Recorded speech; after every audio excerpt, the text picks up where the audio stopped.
still on mute. Hello, welcome. Thank you for joining. Welcome to Windsor Dermatology's Healthy Skin Highlights. Tonight is our 6th lecture of a 14-lecture series. Throughout the lecture series, the providers at Windsor Dermatology will discuss multiple different common dermatological issues.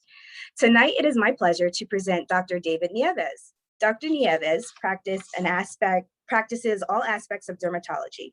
Dr. Nieves earned his medical degree at the University of Pennsylvania in 1999. He then performed his internship and dermatology residence training at the University of Rochester. He especially offers a range of treatments for patients with severe sweating known as hyperhidrosis. There will be time at the end of the presentation for questions. If you have any questions, please type them in the text box and Dr. Nieves will address them at the end of the discussion. We at Windsor Dermatology are thrilled you took the time to join us for this exciting episode of Healthy Skin Highlights, an educational web series with Windsor Dermatology hosted by Dr. David Nieves. And here is my pleasure to present Dr. David Nieves.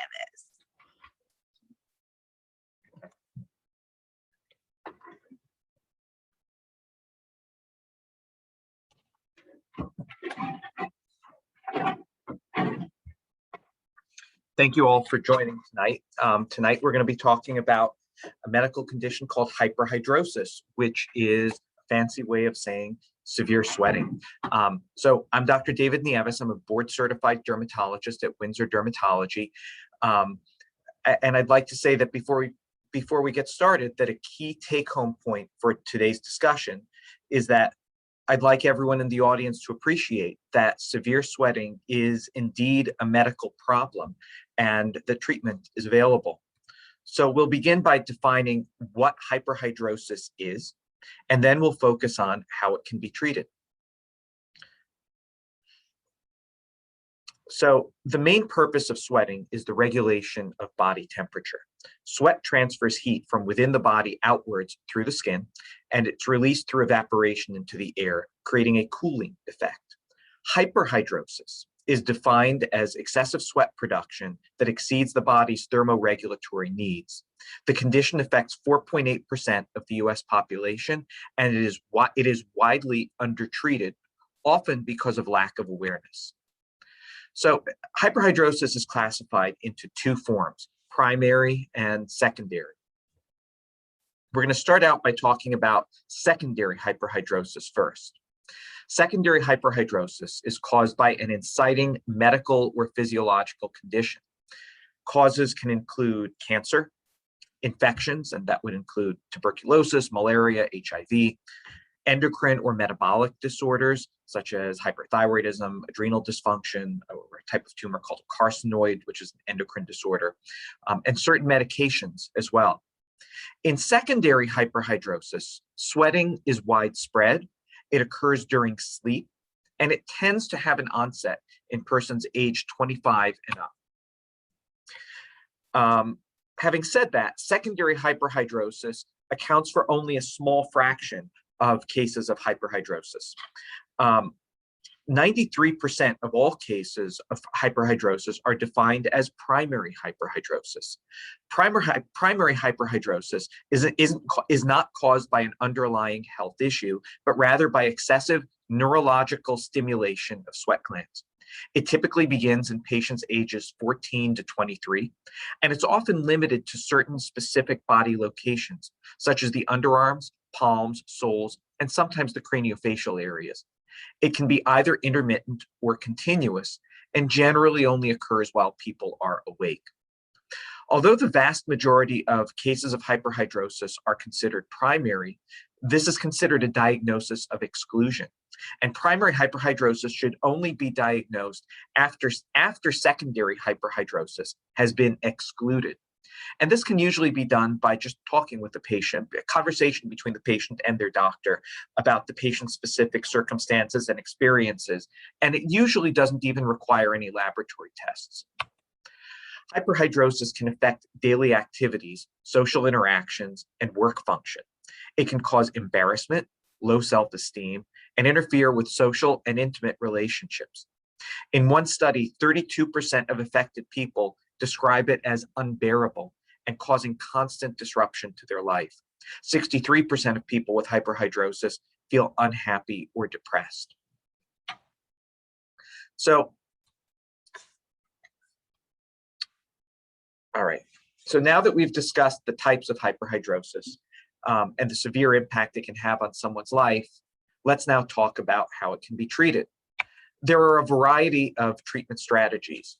These include topical medications, oral medication, Botox, Iontopheresis, microwave ablation, and surgery. So let's talk about topical treatment first. The first topical agent that I'm going to discuss is aluminum chloride hexahydrate, which is sold under the trade name Drysol, but it is available generically. This medicine blocks sweat gland openings. The treatment is applied either once a day or every other day. The biggest advantage of the treatment is that it is inexpensive, but the disadvantage is that it can cause skin irritation for a lot of people. Even if they're only doing it once every other day, there are a lot of people who just find that this causes too much irritation to their skin and they're not able to tolerate it, which means they're not able to get successful treatment for their problem. So there's another topical medication that can be used, and this is a relatively new product. The generic name is glycopyrronium cloth. The brand name is Cubrexa. These cloths contain a medication that blocks communication between the nerves and the sweat glands. Although this treatment lacks the irritation that can accompany aluminum chloride, as we just discussed a few moments ago, the disadvantage of this treatment is that it's very expensive. It has poor coverage by insurance plans, and also it has to be applied for several days before the treatment effect is really seen. This slide just shows the difference in how antiperspirants function versus how Cubrexa functions. Antiperspirants block the sweat duct. Cubrexa functions by reducing the neurologic stimulation of the sweat gland underneath the surface of the skin. Oral medication can also be used to treat hyperhidrosis. Oral medications block signaling between sweat glands and the nerves that control them, similar to the mechanism of Cubrexa, as we just discussed a few moments ago, except when the medicines are taken orally, they work everywhere, not just on a limited application area. The most commonly used oral medication for hyperhidrosis is called glycopyrrolate, which, if you paid attention a few moments ago, sounds very much like the generic name for Cubrexa, which was glycopyrronium. Oral treatment for hyperhidrosis is a good option for people who have multiple affected areas. The downside is that sometimes people can have side effects from the medication, such as dry mouth or nausea. Sometimes also a little bit of work needs to be done to tweak the dosing. So even if someone doesn't succeed the first time they take an oral medication, either because they get a side effect or because it seems to be ineffective, sticking with the treatment and working with the doctor to adjust the dose can very often make a difference that gives a successful treatment result. Another great option for treating hyperhidrosis is Botox. It's highly effective. It's usually covered by insurance, and each treatment lasts from anywhere between 4 months to 1 year, depending on the patient. The treatment consists of a series of injections into the area where the excessive sweating is present. The procedure really takes about 5 minutes to do and provides a very substantial, long-lasting relief. Iontopheresis is a treatment that uses electric current to occlude sweat glands. It's mostly used for hyperhidrosis of the hands. The hands are placed in trays of water, and a current is introduced using an external device. Treatments are performed every other day for 3 weeks, and then once weekly for maintenance. The advantage of this treatment is that it is drug-free, and it can be self-administered at home. The disadvantage is that each treatment takes about 20 minutes, and the device must be purchased by the patient for an out-of-pocket cost of around $700. This photo shows the use of a medical device called Miradry. Miradry is a device that uses microwaves to permanently destroy axillary sweat glands. It's a treatment performed in a physician's office. The advantage of the treatment is that it's uncomfortable, it takes about an hour, and it's costly. A typical cost might be $2,500 for one session, with possible need for a second session, and it's usually not covered by insurance. There are some surgical options for treating hyperhidrosis as well, including liposuction and neurosurgery. Liposuction can be performed to the axillary areas to essentially suck out the sweat glands. Neurosurgery is mostly used for hyperhidrosis of the hands. The advantage is that the result is permanent, but the disadvantage is that after surgery, about 20% of people develop what's known as compensatory hyperhidrosis, which means the hands are fixed, but then they develop excessive sweating of other areas of the body. So that concludes my talk on hyperhidrosis. For anyone who wants to read more about it, I recommend the website of the International Hyperhidrosis Society, which can be located at www.sweathelp.org. So I'm looking here now at some of the questions that have come in. One question is, can hyperhidrosis start at any point in your life? Well, there are always exceptions to the rule. I would say typically primary hyperhidrosis tends to occur before age 25. And secondary hyperhidrosis tends to be something that occurs over age 25, but there's room for variation. Next question, in my opinion, which treatment option has been most effective? I don't think that there's a solid answer to that because it really depends on the individual patient's circumstances. So I think Botox for the underarms is a very effective treatment for many people. But for someone who has severe sweating of the underarms and the soles of their feet and the palms of their hands and on their scalp, that's just a lot of areas to potentially treat, a lot of needle sticks, and not everyone wants to go through that. So for someone like that, a medication taken by mouth may be a better choice. For people who just can't stand the thought of having to get any shots at all, many people do really well with the aluminum chloride hexahydrate or Drysol.